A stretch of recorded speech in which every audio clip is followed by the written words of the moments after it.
the general kind of atmosphere at work every day was, well, let's just try it out. You know, it was very experimental, and it was amazing to see how it all came out in the movie. I can see you around the corner. Chérie! Go ahead. Hi, darling. Hey. How are you? I haven't seen you for so long. How are you? Come on, sit down. I think they're going to carry on doing this thing. Are we carrying on? Come on then. Come and hit us now. No, well, okay. But I have did to we switch meet? in more nicer mode. We have to say the truth. Okay, that's all right. That you were bitching about everyone. I was bitching about everyone. You never told me who else was up for the part. Oh, no, not that. I'm pretty discreet for that. Everybody... Bitching about who? I didn't bitch about No, anyone. that's That's okay. fucking mean.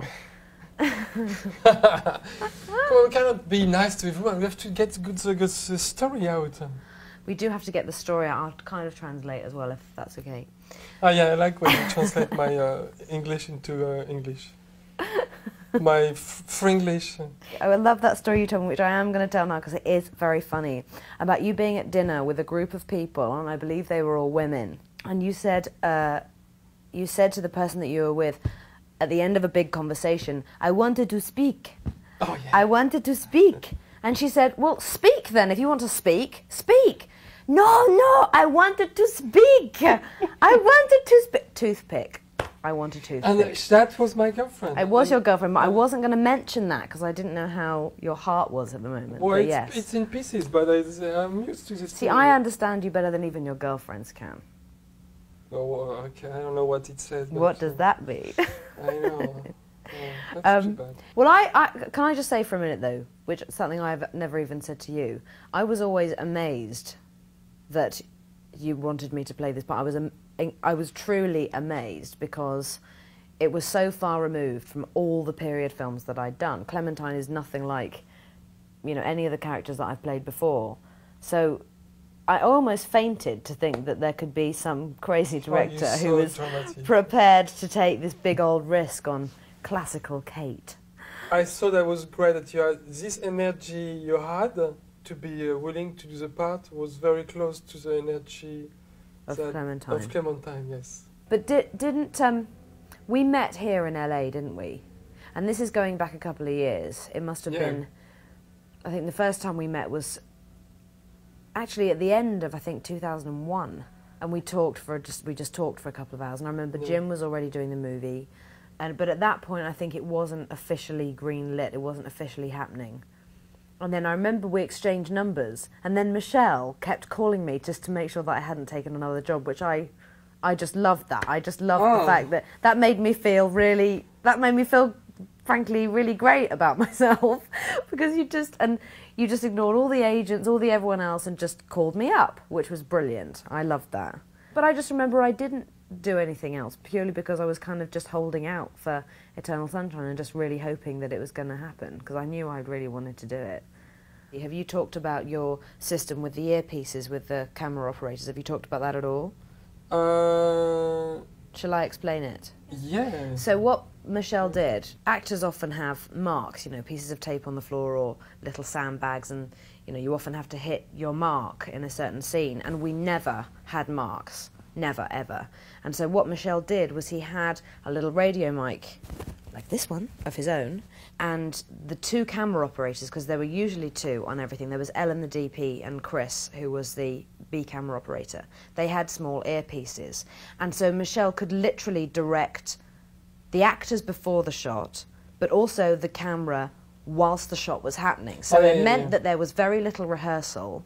So what would happen was everything would change in every take. It was just different every time. The camera would be in a different place, and it didn't matter what Jim and I were doing or any of the actors were doing. So it gave the actors a lot of freedom because it meant that we could just do the scene differently every single time. You know, we might have done one part of the scene sitting down on the sofa like this, and then we could have just decided to get up and walk to the window when in the previous take we might have stayed sitting on the couch, which just meant that everything was very spontaneous and kind of fresh in every take. Yeah. So that we didn't kind of get stuck on a particular emotion or a particular scene. Or I myself loved the fact that you did that and you spoke to the operators during the take. Could you hear me? Could you hear like a French? I boy could hear going, you. I could hear you. But that's I'm often because sorry. I was listening for you. Okay.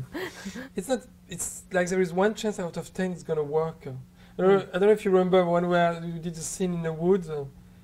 It started really contrived. And a lot of time when we start, and it's not the actor. It's like the whole thing. It's ill. It's like not working. Not working, yeah. And then if you get stuck trying to do the same, I mean, sometimes you can get past a level and get to really something true and real. Sometimes you may as well really start fresh and start again. I remember the scene in the bed. There was a scene when you guys are in the bed and you were doing some painting. Yeah. And we did it two different We completely... did it completely and different ways, I can't remember the one I picked, but I remember at the end of half of the day of shooting. Well, I wanted to remember restart that all scene. over. I remember that scene very distinctly because it's the scene when Joel and Clementine are sitting on the bed and she says, "You don't tell me things, Joel." Yeah. It's that scene, and he says, "Oh, we don't have to. Communicating isn't always talking." And she says, "I don't constantly talk." And then she says, "I'm really pissed that you said that to me."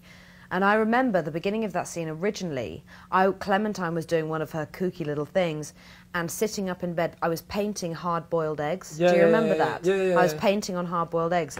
And then we just scrapped that whole idea. I don't know. Do we? Yeah, we still have that? no, it's not in there. It Because is still in I there? think at some point we tried, okay, let's do it more intimate. That's right, But and the then you had argument me is do more one where we were underlying. like, yeah, Yeah. and I was kind of lounging on his shoulder, he was lying on his side. Yeah. Yeah, I remember that. And he was like smelling my armpit or some crazy stuff. I can't remember. I think it's I important remember there being a to- lot of armpit sniffing on this movie. Yeah, a lot of sniffing and stuff.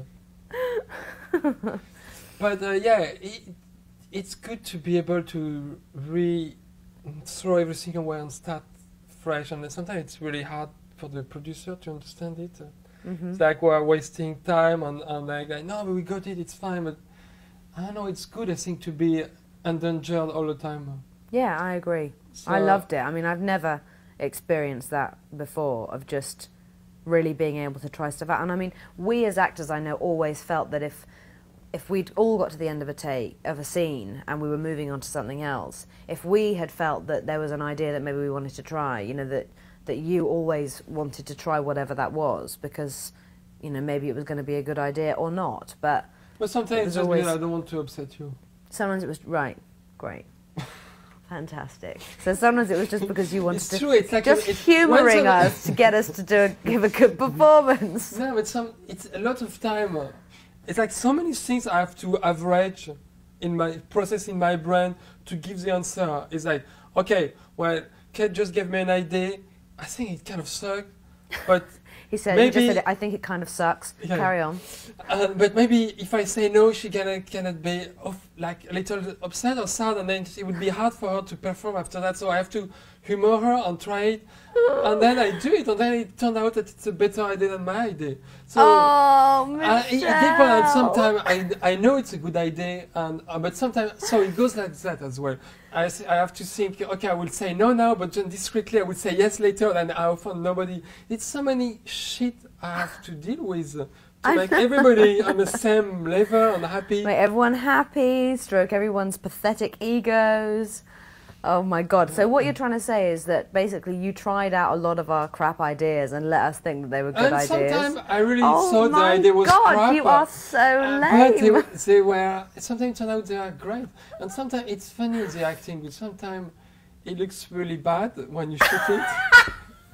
And then when you project it, there is a layer that comes and makes it. It's good. My God, so you're now making me But feel, now- not only did we have crap ideas, but sometimes our acting, when we were No, shooting but that's it, you were funny. just thinking it was really bad. But that's what it, you know, this is what it was like at work. We would always talk like this, you Yeah. know, and you would sometimes say, you know, I have this idea, and what we are going to do, and I would listen to this idea and think, oh, you know, it's never going to work, of course, but we'll try it anyway. Well, But every time it worked. Every time it worked. Well, not always, I guess. No, it did, as far as I was concerned. No, we were trying to talk about the rehearsal. Rehearsal, right. And it's scary. I swear. scary. Is that scary for you guys when you... you guys have to pretend like I have to do when you... I mean, the only thing I did think was that when we had our 2 weeks of rehearsals, and the rehearsal day never really got going, even though we'd arrive at 10 a.m., never really got going until about 12:45. Yeah. And I do remember thinking, Michel's kind of stringing this out here. He's just putting off beginning this day. He's just putting it off. He doesn't want to rehearse. I do remember thinking that. But I thought that was more, you didn't particularly want to rehearse the actors as opposed to you were maybe scared of it. I was very anxious and I had to pretend to know what I was doing. And I was procrastinating. That's a good word. Procrastinating. Yeah. See how you make procrastinating or whatever I say into this word. Well, I just knew you weren't saying prostate, so you could only have been saying procrastinating. Well, you say that, but you when you talk about the thing in the ear, you say herpes 10 times. Hairpiece. Like, what did you say? The stuff people were carrying their ear? Wax. No. Earwax. It's the sound, the little speaker you have in your... Earpiece. Oh, earpiece, okay. I thought you were saying everybody has some herpes in their ear. I was like, that's gross. But with the rehearsal, back to the rehearsal.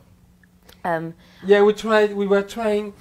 Charlie had written these things that were beautiful, where the acting was supposed to decay, like the yeah, but you had a word. Yeah, but you had a word for it. There was some word that you were anyway. You were concerned to try and find a way in which we were going to act erasing, which I was always terrified of because I thought, well, what are we going to do? Speak differently, speak slowly, talk backwards. We tried many things. Yeah, but we tried that for about a week. I remember for a week thinking, Christ, are we ever going to move off this trying to do this thing?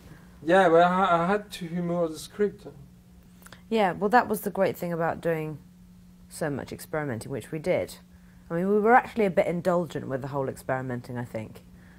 I think we were, indulging in our creativity. I know, but maybe you may think we could have rehearsed more the script and stuff, but the thing is, like, if you do something good in the rehearsal, it's scary because I'm really concerned you're not going to be as good in front of the camera. Yeah, I mean, I remember being concerned about that as well, thinking, God, we started off reading a lot of lines off the script, and I remember you really didn't want to do that because you didn't want to lose anything. Yeah, because when the first time you read them, you get kind of some surprise, and then after you get in control. I think my main job was to make sure nobody was in control.